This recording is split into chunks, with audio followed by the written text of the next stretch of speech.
하나님의 말씀은 사도행전 2장 1절에서 4절까지 말씀입니다. 이 말씀을 우리 한 목소리로 다 같이 한번 읽어보도록 하겠습니다. 오순절 날이 이미 이름에 그들이 다 같이 한 곳에 모였더니 호련히 하늘로부터 급하고 강한 바람 같은 소리가 있어 그들이 앉은 온 집에 가득하며 마치 불의 혀처럼 갈라지는 것들이 그들에게 보여 각 사람 위에 하나씩 임하여 있더니 그들이 다 성령의 충만함을 받고 성령이 말하게 하심을 따라 다른 언어들로 말하기를 시작하니라. 아멘. 우리의 유일한 만족 되시는 하나님 아버지를 찬양합니다. 아멘.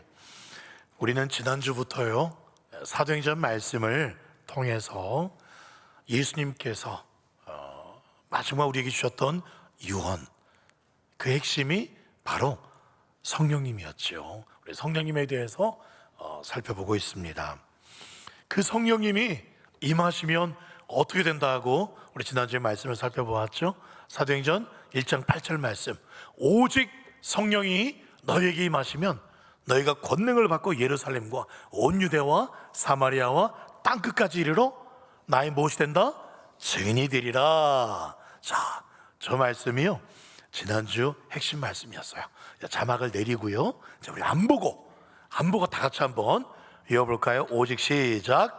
오직 성령이 너희에게 임하시면 너희가 권능을 받고 예루살렘과 온 유대와 사마리아와 땅끝까지 이르러 내 증인이 되리라 하시니라. 아멘. 아유, 너무 잘 외우셨어요. 맞습니다. 우리 말씀 암송하는 게 이게 능력이에요. 그래서 주일 설교 말씀 중에 핵심 말씀을 여러분 예배 끝나고도 계속 여러분 외워보세요. 구역 모임 때에도요, 시작하실 때 우리 지난주 핵심 말씀을 한번 다 같이 외우고 그렇게 시작해보는 것도 굉장히 좋습니다. 말씀 암송이 능력입니다. 자, 그러면 오늘의 핵심 구절은 뭘까요? 예, 이따가 말씀드릴게요. 자, 지난주 우리는요 1장 마지막 읽었던 부분 중에 마지막 부분은 이 말씀을 살펴보았습니다. 사도행전 1장 14절 말씀에 여자들과 예수의 어머니 마리아와 더불어 마음을 같이하여 무엇에 힘썼어요? 오로지 기도에 힘썼다라는 말씀을 살펴보았어요. 그럼 언제까지 기도했을까요? 언제까지 기도에 힘썼을까요? 예, 바로 오늘 1절 말씀과 연결이 됩니다. 1절 말씀에 언제까지? 오순절 날까지 기도했어요. 그리고 다 같이 한 곳에 모였다라고 기록이 되어 있었죠. 자, 오순절 날 우리가 아시다시피 성령님 임합니다. 임하기 전에 이들이 먼저 모였어요. 자, 그럼 한번 퀴즈를 내볼게요. 이들이 과연 모여서 언제부터 기도했을까요? 모인 시간이 한 몇 시쯤 되었을까요? 성경이 안 나오는데요, 근데 짐작은 할 수 있어요. 어떻게 짐작할 수 있냐면 2장 15절에 보면은요, 때가 제3시다. 그때 이 베드로와 제자들이 성령이 충만함을 입어서 막 방언으로 하고 외국말도 하고, 그래서 사람들이 막 놀라는 일이 제3시에 일어났어요. 저 3시가 언제냐면 저게 로마 시간인데요, 저기다 플러스 6을 해야 돼요. 플러스 6을 하면 9시가 됩니다. 오전 9시예요.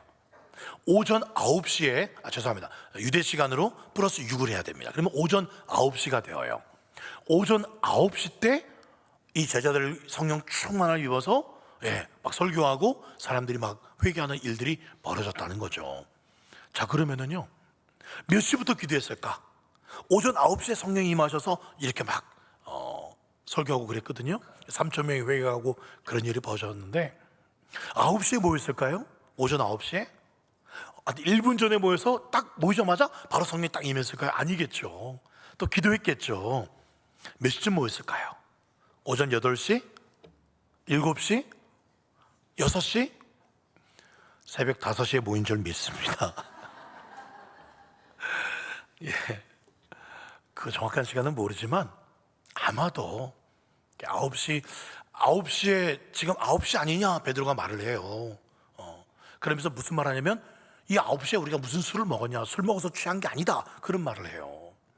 성령이 임한 거는 한 8시쯤 임하지 않았을까?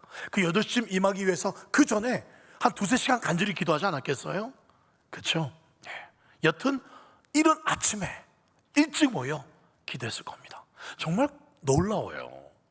구약에도 보면 시편 말씀에 새벽에 도우시리로다.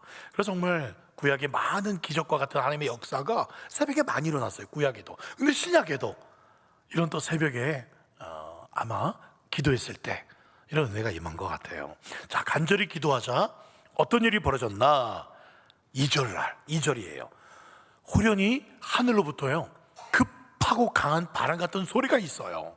그리고 그들이 앉아있던 그 마가의 다락방에 가득하게 임했다라고 기록하고 있습니다. 여러분, 성경에서는요 저기 바람이라고 나오지 않습니까? 바람과 영, 또 생기 같은 단어예요. 구약에서는 이 영, 이걸 루아흐라는 단어를 쓰는데요, 그 루아흐라는 단어가 영이라는 뜻도 있고 바람이라는 뜻도 있어요. 그래서 에스겔서 37장에 보면은 거기 죽은 골짜기에 그 마른 뼈들이 엄청 많이 있었어요. 이스라엘의 그 죽은 시신 마른 뼈들이 엄청나게 많이 있었거든요. 그 뼈에 바람, 성령, 생기가 들어갔다고 말하고 있어요. 에스겔 37장 10절 말씀에 이에 내가 그 명령대로 대언했더니 생기가 그 뼈들에게 들어가매 그들이 막 살이 붙고 핏줄이 생기고 근육이 생기고 살아나 버렸어요. 그리고 일어나 섰는데 마른 뼈가 극히 어떻게 되었습니까? 큰 군대처럼 아주 건장한 사람이 되었다는 거예요. 그렇습니다. 여러분, 죽은 것 같은 사람도요 성령님이 들어가면 살아납니다. 아멘. 아무런 소망이 없는 사람, 나는 소망이 없어, 나는 살 이유가 없어, 그런 사람이라도 성령님이 들어가시면 꿈이 생기고 소망이 생기고 생명이 생길 줄 믿습니다. 아멘. 그 마른 뼈 같았던 제자들이었잖아요. 예수님 십자가 달릴 때 다 도망갔습니다. 그렇잖아요. 그런 마른 뼈 같았던 그들에게 생기, 성령님이 임하시니까 이 제자들이 살아나기 시작했어요. 2절에 분명히 바람 같은 성령님이라고 나오죠. 급하고 강하게 그 마가의 다락방에 임했다고 말씀하고 있어요. 정말 이 성령님의 바람은 그 마가의 다락방에서 시작해서 예루살렘과 그 이스라엘과 그 바울이 그 성령의 바람 같은 복음의 역사를 유럽에다 뿌렸고, 유럽에서 저기 미국으로, 남미로, 그 미국에서 1885년도에 아펜젤러 선교사님, 그리고 선교사님, 선교사님들이 정식으로 복음을 안고 이 조선 땅까지 오시게 되었습니다. 여러분, 이 성령의 급하고 강한 바람이 이 조선 땅까지, 소망 없던 이 조선 땅까지 불어와서 우리가 이렇게 살게 된 줄 믿습니다. 그 성령님의 모습은 또 어떠했다라고 말씀하느냐? 목사님이 이런 이야기, 여기 계신 분들이 아마 사도행전 설교는 2장 설교는 많이 들어보셨을 거예요. 그런데 저도 설교 준비하면서 더 새롭고 또 새롭고 또 새로워요. 또 새로 듣는 것처럼, 또 처음 듣는 것처럼 이 말씀을 사모해서 들어보십시오. 그러면 놀라운 새로운 은혜가 임하게 됩니다. 자, 3절에 보니까요 이 성령의 어떤 모습이었나 보세요. 마치 뭐처럼요? 불의 혀처럼. 여러분, 불은요 성경에서 보면 항상 하나님이 임재하실 때 불이 함께 임했어요. 모세가 하나님을 어떻게 만나죠? 가시떨기 나무에 불이 붙었습니다. 그 불을 보고 모세가 따라갔을 때 하나님이 거기 계셨어요. 그리고 갈멜산 위에서 엘리야와 850명의 바알과 아세라 선지가 싸울 때 그 엘리야의 제단에 하늘에서 뭐가 떨어졌어요? 불이 떨어졌어요. 그냥 불만 떨어진 겁니까? 하나님이 임재하신 거예요. 이처럼 이 성령의 불은 하나님의 사람들을 콜링할 때, 부를 때 하나님의 불이 임해요. 또한 공동체 안에 죄악을 소멸할 때, 공동체를 새롭게 할 때 그렇게 불이 임합니다. 우리 하나님은 오늘도 이 가운데 불 가운데로 우리를 부르고 계세요.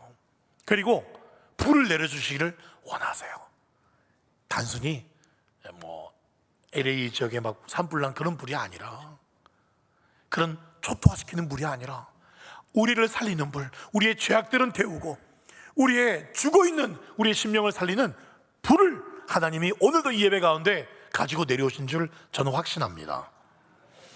사람의 체온은 몇 도라고 알고 계시죠? 정상 체온 36.5도예요 맞아요. 그런데 이 몸의 체온이 떨어지게 되면 어떤 일이 일어나는지 아세요? 몸의 체온이 떨어지면 감기에 걸려요. 감기만 걸리는 게 아니라 이 체온이 조금만 떨어져도 암세포가요, 이 몸에서 굉장히 증식을 한다 그래요. 암세포가 가장 이 몸에서 활발하게 증식하는 온도가 35도래요. 그러니까 정상 체온이 36.5도인데 1.5도만 떨어져도 굉장히 이 암세포가 증식하는 환경이 아주 좋대요. 그래서 암에 걸리신 분들, 그래서 다는 아닐 거예요. 근데 제가 자료에 보니까 그렇더라고요.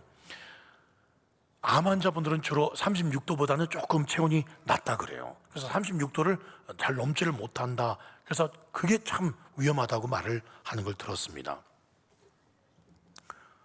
교회도 마찬가지인 것 같아요.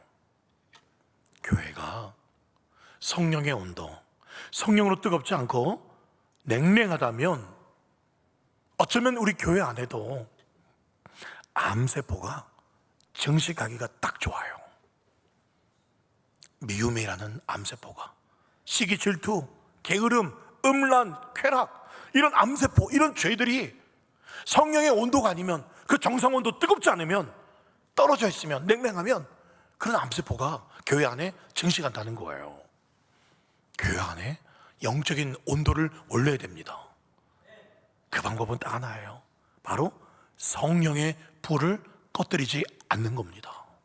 성령의 불이 살아있는지, 나에게, 우리 구역에, 우리 또 주일학교 아이들에게, 우리 가정에 이 성령의 불이 살아있는지 여러분 점검해 보셔야 돼요. 오늘 성령의 역사가 불에 혀같이 갈라졌다라고 말씀하고 있어요. 그런데 이걸 원어를 좀 살펴보면 좀 더 이런 뜻이 있습니다. 굳어졌던 혀가 풀어졌다라는 그런 의미가 있습니다. 그래요. 성령의 사람들은 입이 열려지게 돼 있습니다. 제자들이 성령 받기 전에는 혀가 굳어 있었어요. 그래서 아무 말도 못했죠. 오히려 숨어 있었어요. 그런데 성령님이 임하게 되자 그들의 입에 굳어 있던 게 풀어졌습니다.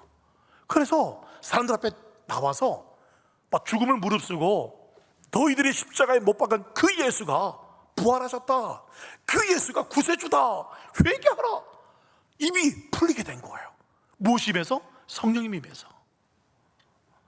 그 제자들이 말하니까 3,000명이 그 자리에서 회개합니다. 성령님이 그 불의 혀같이 그 입에 임하니까 풀어지니까 5,000명도 회개합니다. 여쭤볼까요? 여러분들의 혀는, 여러분들의 입은 풀려 있습니까? 열려 계십니까? 복음에 대해서 여러분 담대하게 여러분의 혀가, 입이 풀어져 있습니까? 그렇지 않고 혹시 꿀먹은 벙어리처럼, 전도에는 벙어리, 기도하는 데는 벙어리, 사랑하는 축복의 말 안 하는 벙어리, 오히려 하지 말아야 될 말, 그런 말은 입이 열려가지고 그렇게 하고 있지는 않습니까? 성령 충만 받으면 죄로 굳어있던 이 혀가 풀어지게 됩니다. 닫혀진 입술이 열리게 되어요. 그 혀로 기도하게 되고, 그 혀로 찬양하게 되고, 그 혀로, 그 입술로 이웃을 축복하게 되는 겁니다. 감사만이 나오는 거예요. 그리고 또 희한한 일도 생겨요. 그 희한한 일이 바로 오늘 우리가 함께 붙잡을 핵심 구절입니다. 자, 4절 말씀 다 같이 읽어볼까요? 시작. 그들이 다 성령의 충만함을 받고 성령이 말하게 하심을 따라 다른 언어들로 말하기를 시작하니라. 아멘. 그래요. 저 말씀을 이번 여러분 구역 모임 할 때 암송해서 한번 시작해 보세요. 오늘 구역 모임 하시는 분들은 조금 불리하겠어요. 마찬가지로 암송할 시간이 부족할 텐데. 여튼 제가 다음 주에 설교할 때도 지난주 우리 말씀을 한번 외워보고 할 수 있으면 그렇게 시작을 해보려고 해요. 자, 저기 보시면은요, 분명히 어떤 언어라고 써 있죠? 다른 언어입니다. 다른 언어. 네. 방언입니다. 방언. 특별히 2장에서 말하는 이 다른 언어는요, 어떤 언어냐면 방언에는 두 가지 종류가 있어요. 첫 번째는 외국말이에요. 말 그대로 외국말. 그리고 또 한 가지 방언은 외국말도 아닌데 한국말도 아닌데 이거는 전혀 들어보지 못한 그런 말이 있어요. 그 말을 천사의 말, 천국의 언어라고 하기도 합니다. 오늘 2장에서 말하는 이 사도들이 갑자기 성령이 임했을 때 다른 언어로 했다는 것은 첫 번째와 두 번째 중에 어떤 언어냐면 사도행전 2장 11절에 보시면 이렇게 써 있어요. 자, 그리스도인들, 아랍인들, 지금 이날은 오순절이거든요. 똑같은 단어로 여러분 바로 맥주절이에요. 6월절 맥주절, 초막절에는 반드시 유대인 남자들은 예루살렘에 있건 다른 나라에 있건 예루살렘에 와서 성전에 와서 제사를 드려야 됩니다. 그래서 이날 오순절이기 때문에 또 여러 세계 각지에 있는 유대인 남자들이 다 모여 있어요. 로마에서 온 사람, 북쪽 시리아에서 온 사람, 이집트에서 온 사람 있단 말이에요. 그런데 그들이 들었더니 갑자기 이 웬 갈릴리 어부들 같이 생긴 사람들이 나와서는 예루살렘에 서서 막 외칩니다. 그런데 어떻게 들리냐면 우리의 각 언어로 들려요. 나 저기 북쪽 시리아에서 왔는데 시리아 말로 들리네. 나는 로마에서 왔는데, 나 이집트에서 왔는데 자기 나라 말로 들리기 시작하는 거예요. 네. 외국어 방언이었어요. 그런데 이 외국어는 이 갈릴리 출신 이 어부들, 베드로 제자들 한 번도 배워본 적이 없단 말이에요. 그런데 무엇이 임하니까 이게 막 되는 거예요? 성령이 임하시니까 한 번도 배워보지 못했던 이상한 말이 막 나오는 거예요. 지금도 방언의 역사는 있습니다.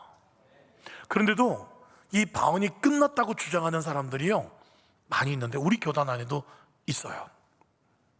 야, 봐, 성경에 봐, 사도행전이 방언이 어디 무슨 뭐 샬라샬라 그런 거냐? 외국어 방언이라잖아. 외국말 했다잖아. 그러니까 막 샬라샬라 이거는 다 끝났어. 그거는 옛날에 나온 거지. 그렇게 말하는 사람이 있어요. 여러분, 그렇지 않습니다. 제가 잘 아는 한 여집사님이 계세요. 근데 이분은요, 교장 선생님 부인이셨는데 굉장히 이렇게 조용한 분이세요. 그리고 부끄러움이 되게 많은 분이세요. 그래서 기도할 때 새벽 기도 때나 또는 기도하는 시간에 본당에서 기도하지 않고 본당 유아실이나 장모실 가서 기도하는 분이셨어요. 그래서 제가 근데 그 앞을 딱 지나가는데 장모실 밖을 지나가도 소리가 들리거든요. 유리기 때문에. 근데 이 여집사님이 기도하는데요, 한국말이 아니에요. 샬라샬라도 아니었어요. 영어를 말하는 거예요. 영어 단어, 영어 문장이었어요. 너무 놀래가지고 제가 나중에 마친 후에 몇 날 지나고 그 집사님께 물어봤어요. 집사님, 학창시절에 영어를 잘하셨나 봐요. 기도하실 때 보니까 영어로 이렇게 기도를 하시더라고요. 했더니 자기 영어를 할 줄 모른대요. 자기 영어를 못한대요. 자기가 영어로 방언했는지도 몰라요. 그분은. 깜짝 놀랐어요. 사도행전에서 말했던 그 외국어 방언을 지금도 하고 있어요. 지금도 있습니다, 여러분. 그리고 제가 두 번째 말하는 또 다른 방언도 있어요. 또 다른 방언이 뭐냐? 고린도전서에 나와요. 13장에 내가 사람의 방언과 천사의 말을 할지라도, 저기 앞에 나오는 사람의 방언이 이 사도행전에 나오는 외국어입니다. 그리고 뭐 흔히 말하는 막 샬라샬라 이렇게 하는 그런 외국어도 아닌 그런 방언이 뭘까요? 두 번째 나오는 천사의 말, 천국의 언어예요. 여러분, 한번 여쭤볼게요. 한 번도 배워본 적이 없는 이집트 말, 뭐 로마 말, 그런 외국어로 하는 방언이 쉬울까요? 아니면 성령께서 인도하시는 대로 혀를 맡겨드리니까 나오는 그런 방언이 쉬울까요? 둘 다 어려워요. 둘 다 어려울 수 있어요. 네. 여러분, 이 천사의 말이라고 하는 이 방언도요, 사실 배워본 적이 없는 겁니다. 저도 사실 방언으로 기도할 때가 있습니다. 근데 제가 방언으로 기도하는데 이게 무슨 말인지 저도 잘 모를 때가 있는데, 근데 제 마음에서는 해석이 돼요. 제가 지금 무엇을 위해서 기도하는 걸 제가 알잖아요. 근데 입에서는 다른 어떤 천사의 말처럼, 천국의 언어처럼 그런 말이 나와요. 그래서 저는 이런 뜻이겠다 대충 해석이 돼요. 그리고 실제로 한 사람이 방언으로 기도하고 또 다른 집사님이 그 방언을 통역하는 것도 제가 여러 차례 본 적이 있어요. 제가 물어봤어요. 아니, 방언을 하고 이분은 통역을 하세요. 이게 어떻게 그 방언이 막 샬라샬라하는 게 나는 주님을 뭐 이렇게 한 단어 한 단어가 해석이 됩니까? 라고 했더니 그게 아니래요. 몰라, 제가 들었던 그 집사님 두 분은 제게 그걸 말씀해 주셨어요. 이분이 방언으로 기도하는데 이 옆에 있는 집사님이 그 집사님의 마음이 전달이 된대요. 그 집사님 그 마음이 지금 뭐라고 말하는지 그 마음이 해석이 되는 거래요. 그런 분도 봤고요. 또 어떤 분들은 그냥 뭐 샬라샬라 하는 게 그게 그냥 그대로 바로 이렇게 딱딱 눈앞에 한글로 번역돼서 보인다는 분도 제가 봤어요. 네. 그분들이 너무 막 이상한 신비한 현상 쫓고 다니는 그런 분이 아니세요. 중학교 선생님이시고 어디 회사의 중력이시고 그런 분들이세요. 대학 나오고 정말 냉철하시고 그런 분들이세요. 자기도 모르는 그게 막 보인대요. 이분이 말하는데 기도하는데 그게 한글로 눈앞에 떴던데요. 그래서 물어보니까 정말 그걸 기도했다는 거죠. 여튼 뭐 이거에 대해서는 말하려면 너무 기니까 여기까지만 제가 말씀드릴게요. 자, 일단은 이 방언 기도가 참 놀라운 게 뭐냐면 기도할 때 있잖아요. 굳이 어떤 단어나 문장을 떠올리지 않아도 돼요. 마음에 주시는 대로 그냥 마음이 막 진짜 뜨거워가지고 주님 앞에 나왔는데 새벽이든 뭐 저녁이든 점심이든 나왔는데 막 주여 지금 그러니까 우리 남편이 말이죠 이렇게 뭐 했더라 이게 할 필요가 없는 거예요. 그냥 방언으로 기도하면서 내 마음에 있는 모든 것을 그냥 주님 앞에 다 마음껏 토로할 수 있는 거예요. 네. 그래서 방언으로 기도하면 5분 10분이 아니라 1시간도 그냥 확 지나가요.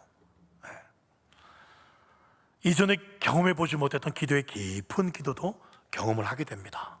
예, 주님의 마음이 막 쏟아지는 게 느껴져요. 예, 천국의 언어니까요. 예, 지금도 방언은 있습니다. 그런데 문제가 뭐냐면요, 이 방언을 못 받으면 성령의 사람이 아니고 지옥 간다, 그렇게 말하는 것이 그게 잘못된 거예요. 그게 문제입니다. 방언은요, 성령님의 은사라는 뜻은 선물이라는 뜻이거든요. 선물로 주시는 거예요. 그러니까 받을 수도 있고 안 받을 수도 있어요. 방언 안 받는다고 해서 지옥 가는 게 아니라 방언 안 하시는 분들 중에 더 성령으로 충만해서 사랑이 많은 분들도 많이 있습니다. 어떤 교회는요, 방언 받기 위해서 막 연습하는 교회도 있었어요. 막 그래 방언 찬양이라서 그 노래를 부르다가 이 노래 부르면 방언이 임한다, 그렇게 하는 것도 봤는데 저는 그게 과연 맞는가 싶어요. 심지어는 이런 얘기도 들었어요. 수련회를 가서 수련회. 근데 청소년부 수련회에서 막 형님들이 방언으로 기도하니까 이 중학생 동생이 형님에게 저도 꼭 이번 수련회 때 방언 받고 싶어요. 그랬더니 그 형님이 그랬대요. 그래? 그럼 형만 따라해. 자, 준비해. 자, 따라해. 나이키 아디다스 아식스 아디다다다다다다다 뭐 이렇게. 여러분, 방언은요 인위적으로 하는 게 아니에요. 그냥 성령님께 네 입술을 그냥 맡겨드리면 돼요. 우리 교회 어떤 분도요 저한테 그러더라고요. 오랜 신앙생활 하시는 분인데 저도 방언 참 기도 한번 해보고 싶었어요. 그래서 방언 달라고 기도도 오랫동안 했는데 제게는 방언 안 주셨어요 라고 그분이 그러시더라고요. 아, 그러시군요. 예, 그거 뭐 방언하고 안 하고 중요하지 않습니다. 방언 받으면 또 선물로 또 기도하기 또 좀 편하고 좋은 부분이 있지만 그것 뭐 문제되지 않습니다. 제가 그러면서 그분이 그렇게 말씀하시고는 언젠가 제 새벽에 그분이 기도한 걸 옆에 쓱 지나가다가 들어봤어요. 근데 들어봤는데 그분이 막 이렇게 기도하시더라고요. 하는데 한국말이 아니었어요. 네. 그렇죠. 이게 한국말 아니잖아요. 근데 그분은 간절한 마음을 담아서 그냥 그렇게 나오는 거예요. 어떻게 보면 아기의 웅얼거림, 옹알이처럼. 여러분, 그것도 방언이에요. 굳이 꼭 한국말 아니어도 마음이 막 벅차올라서 뭐라도 내 혀가 꼭 하나님 아버지 오늘도 이렇게가 아니라도. 그래서 제가 그분께 나중에 그랬어요. 아이고, 질문을 말할 수 없어요. 누구님 방언 하시던데요. 저 아닌, 그것도 방언 맞아요 라고 제가 말씀을 드린 적이 있어요. 뭐 방언이 막 이렇게 뭐 이상한 단어 뭐 이상한, 꼭 그게 아니어도 괜찮아요. 어떤 분은 이런 분도 있어요. 제가 처음 방언 받은 게 그런 방언이었어요.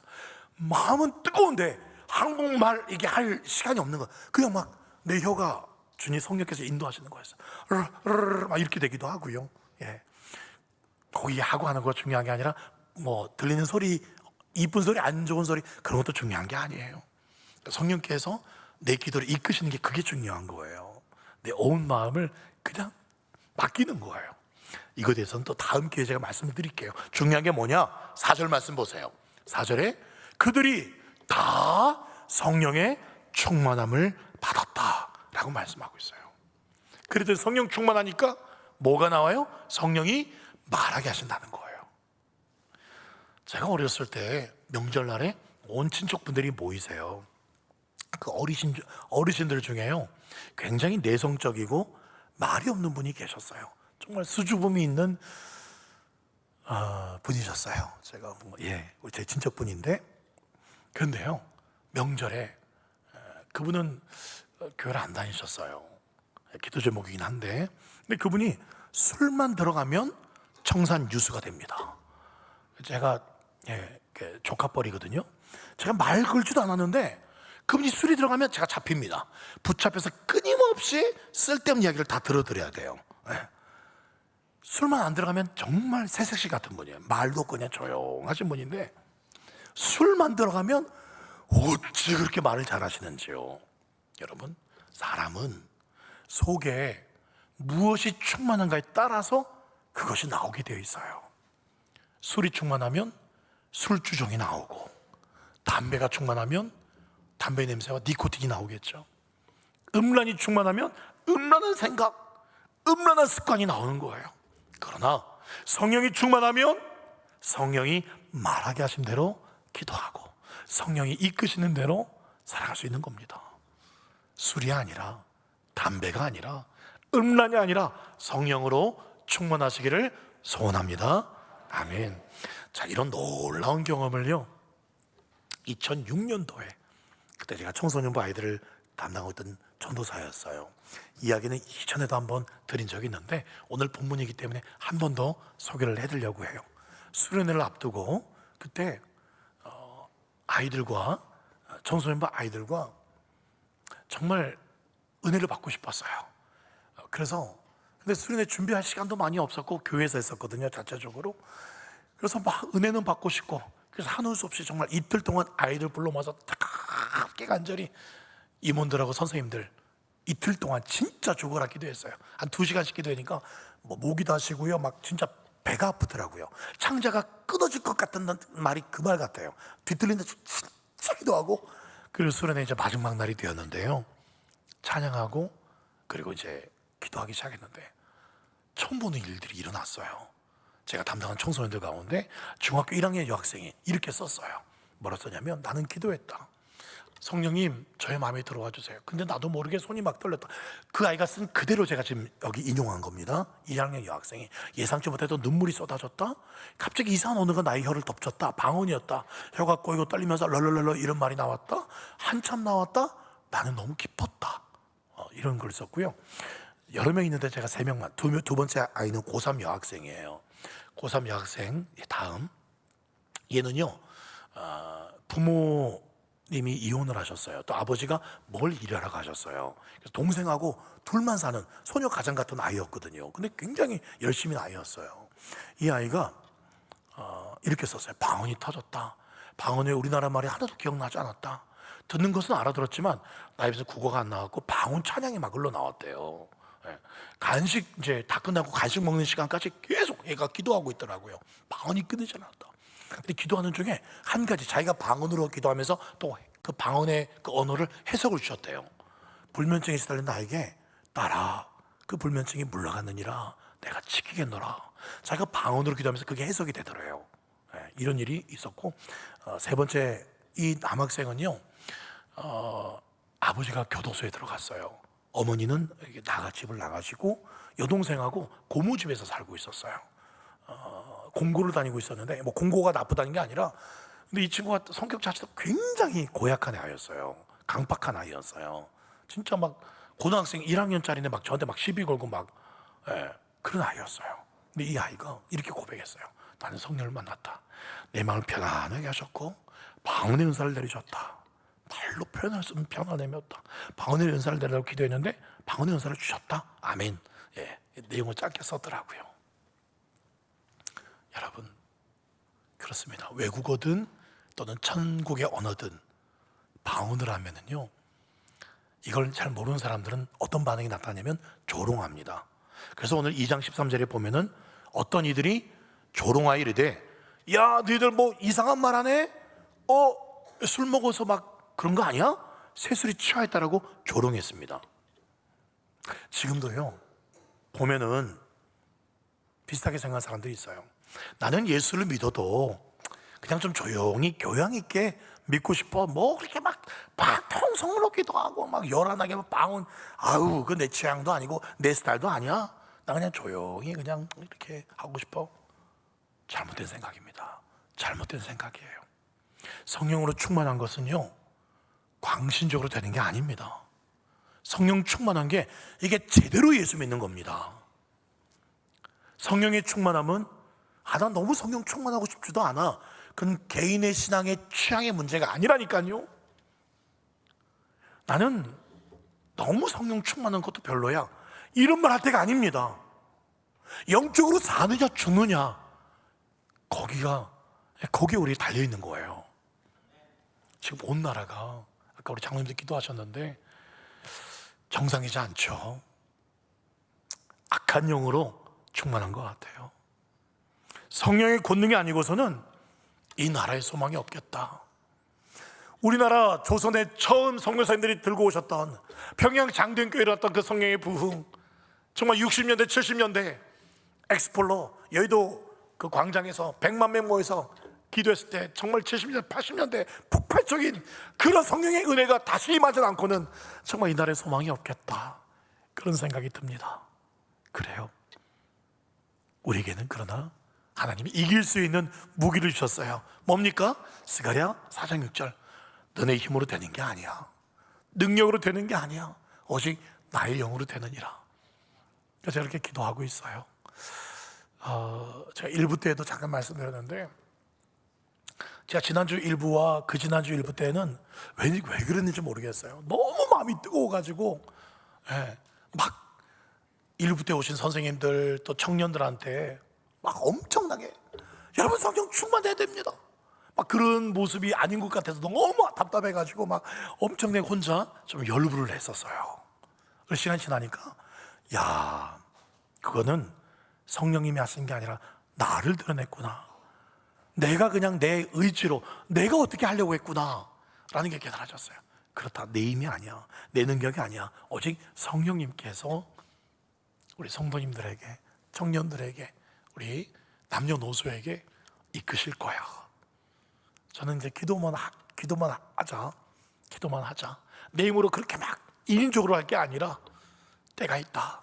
그러나 그때가 너무 늦지 않고 하나님이 기도로 인생이 바뀌게 해라고 분명히 작년 가을에 제게 감동 주셨고 그런 분명한 어떤 여러 가지 또 은혜를 주셨기 때문에 또 확신을 주셨기 때문에 그렇게 오래 걸리지 않을 거야, 그런 마음으로 지금 기도하고 있습니다.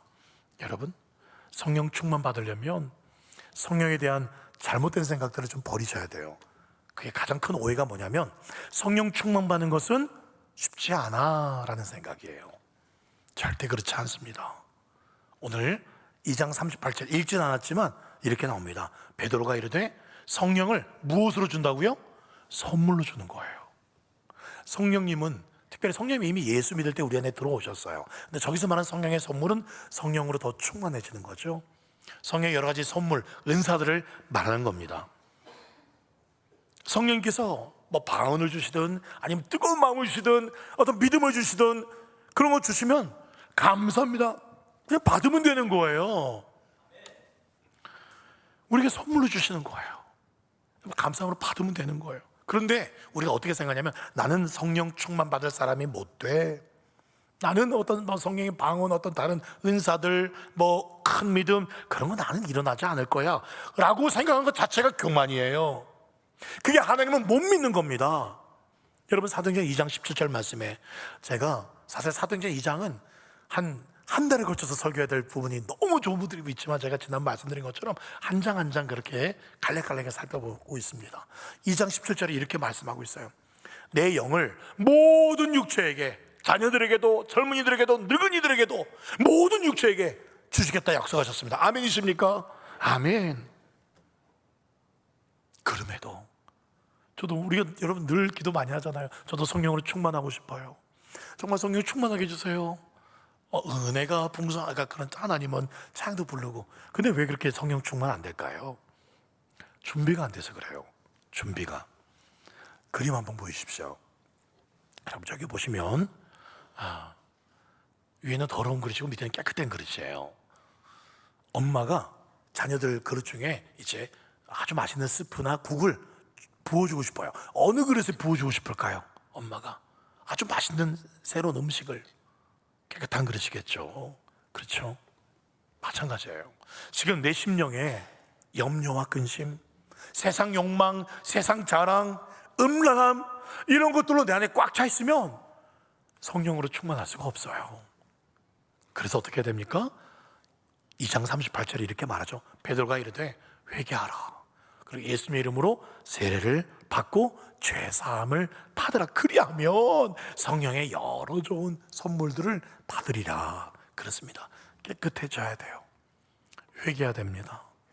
다시는 이것을 하지 않겠다고 매번 똑같은 죄 짓고 또 용서해 주세요. 또 똑같은 짓고 그게 회개가 아니죠. 진짜 회개됩니다. 내가 진짜 끊어볼게요. 내가 힘들어도 죄로 끊겠습니다. 그렇게 하는 거예요. 근데 그 끊는 것도 잘 안 되죠. 그 여러 가지 있어요. 뭐 술이든 담배든 음란이든 도박이든 뭐 드라마든 뭐든 여러 가지가 있을 거예요. 근데 내 힘으로 안 돼요. 그렇죠? 그래서 오늘 찬양대 가사처럼요, 주인 위의 손에 나의 손을 포개고 주님의 발에 나의 발을 포개고 주와 함께 죽고 주와 함께 살면 됩니다. 그게 너무 또 추상적이죠. 근데 원래 원고에는 없는데 제가 앉아서 찬양 듣는데 제 마음에 그런 감동 주셨어요. 주와 함께 죽고 주와 함께 사는 거 별거 아니야. 그냥 주님이 바라보는 거 같이 바라보는 거예요. 주님이 생각하는 거 같이 생각하는 거예요. 내가 영화관에 가면 주님을 내 옆에 모시고 같이 보는 거예요. 주님, 저 영화 참 재미없어요. 이렇게도 하기도 하고, 화장실에 갔을 때에도 주님, 요즘엔 변비로 많이 힘들어요. 그래서 주님 도와주세요. 또 어디를 뭘 하든 주님과 대화하는 거예요. 주님께 내 모든 걸 다 오픈하는 거예요. 그게 주님의 손에 나의 손을, 주님의 발에 나의 발을 포개는 겁니다. 그냥 예수님이라고 불러도 돼요. 그러면 나를 너무도 잘하시는 나의 예수님께서 그때 오셔서 그 피 묻은 손으로 그 십자가의 보혈로 나를 깨끗이 씻어주시고 그래 하고 응답해 주시고 그렇습니다. 성령 충만은요, 성령으로 충만하는 게 아니라 이미 우리 안에 계신 성령님이 우리 안에 계세요. 예. 그 내 안의 모든 시간 주권을 주님께 드리는 거예요. 성령님이 더 많이 나를 차지하게 하시는 거예요. 임하는 게 아니라, 물론 임하기도 그 표현을 임한다고 표현하지만 그냥 내 안의 모든 시간과 주님과 함께 하는 거예요. 같이 하는 거예요. 내가 있고 주님이 있고. 그렇죠? 그게 성령 충만한 거예요. 그리고 아무리 예수님의 보혈이라도 은혜 주기가 어려운 심령의 그릇이 있습니다. 바로 이런 그릇이에요. 예. 하나님 부어주고자 하는데 딱 닫았어요. 설마 나한테도 성령 충만해지겠어? 나에게 뭐 성령의 방언에 뭐 또 여러 가지 은사들이 일어나겠어? 라고 아예 닫아버리는 거예요. 나는 여기까지만, 이 정도만 할게요 라는 거예요. 불신하지 마십시오. 여러분 마음의 그릇 다시 올려 세워놓으십시오. 하늘 향해서 드십시오. 주님, 내가 지금 비어있어요. 내 심령이 이렇게 공허합니다. 뭘 해도 재미가 없어요. 이렇게 비어있는 심령에 성령님 오십시오. 주님의 은혜로 채워주십시오. 그렇게 또 뜨겁게 기도, 방언의 은사도 주셔도 좋고요, 이런 여러 가지 또 믿음의 은사도 주시고, 또 우리 자녀들 안 줬을 때, 내가 자녀들 아플 때 기도할 때 자녀들이 낳는 그런 치유 은사도 주세요. 여러분 다 구하셔도 돼요. 치유 은사 목사님만 있는 게 아니에요. 여러분도 다 누릴 수 있는 거예요. 그렇습니다. 예레미야 29장 12절 말씀, 너희가 내게 부르짖으며 내게 와서 기도하면 기도를 들을 것이고, 13절, 온 마음으로 정말 구하면, 진짜 구하면, 정말 사모하면 내가 너를 만나줄 거야. 한번 주시든지 안 주시든지 한번 줘볼래요? 한번? 안 주죠. 그렇죠? 종교개혁자 마르틴 루터는요 이렇게 말했어요. 기도는 인생에 있어서 가장 소중한 일이다. 하루도 기도를 소홀히 한다면 신앙의 정열, 열정을 잃어버릴 것이다. 사랑하는 여러분, 말씀을 맺도록 하겠습니다.